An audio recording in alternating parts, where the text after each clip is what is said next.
লোকের সাথে এবং যারা আমার উপর অত্যাচার করেছে তা কারোর সাথে আমি জারি দিয়ে কথা বলি না, জোরে কথা বলি না, কারো আমি 10 টাকা খাই নাই। আমি ইনশাল্লাহ তো এখন পর্যন্ত কর্ম করে ভাত খাই, আর বাকি জীবনও কর্ম করে ভাত খাবো। আমার কোনো চাওয়া পাওয়া নেই। আমি কোনো জুলুম অত্যাচার করতে রাজি না। আমি কোনো চাঁদাবাজ সন্ত্রাসীর পক্ষে না। যত চাঁদাবাজ চাটুকার আছে এই বিএনপির ভিতরে সবগুলো আওয়ামী দোসর চামচা চাটুকার গুলো বিএনপির কিছু কিছু লোকের সাথে হাতে হাত মিলে, কাঁধে কাঁধ মিলে টাকা দিয়ে তাদেরকে কিনে তারপরে চাঁদাবাজি সন্ত্রাসী কার্যকলাপ করে। প্রকৃতভাবে যারা বিএনপিকে ভালোবাসে, কোনো পাগল কোনোদিন চাঁদাবাজি করতে পারে না। বিএনপির একটা ভোট কোনো বিএনপির কর্মী দিয়ে নষ্ট হইতে পারে না। মসজিদ ঘর থেকে জুতা চুরি হয়, কোনো মুসল্লি জুতা চুরি করে না। জুতা চোর মসজিদ ঘরে যায় মুসল্লির ভেষ ধরে জুতা চুরি করতে। বিএনপির কোনো লোক, প্রকৃত কোনো বিএনপির নেতা চাঁদাবাজি করতে পারে না দলের স্বার্থে।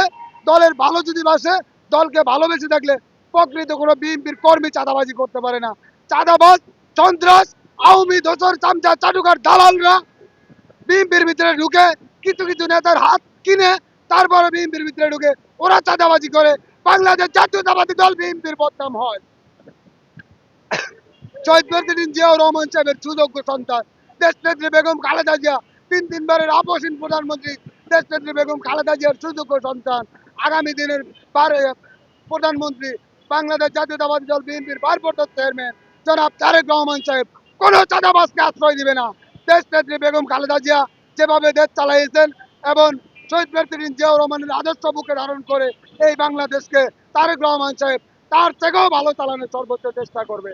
আপনাদেরকে সারা বাংলাদেশে তারেক রহমান সাহেব যেইভাবে ওয়াদা করছে ঠিক ওইভাবে দেশ চলবে। এটা শেখের বেটি নয়, এটা শেখের বেটি নয় যে আপনাদেরকে মুখে বলবে এক, কাজে বলবে আরেক। জীবনে কোনোদিন সোশ্যাল মিডিয়ার সামনে এসে, টিভি ক্যামেরার সামনে এসে শেখ হাসিনা আপোষ হইয়া ভালোভাবে একটা কথা বলেন। যতদিন যত কথা বলতে মিডিয়ার সামনে আসার সাথে সাথে জিয়া খুনি তারেক খুনি, জিয়া খুনি তারেক খুনি, খালেদা জিয়া খুনি, এইগুলোই ব্যবহার তার, এইগুলোই তার কাউসার। দেশ নেত্রী বেগম খালেদা জিয়া কোনোদিন বলে নাই যে বঙ্গবন্ধু খুনি, হাসিনা খুনি।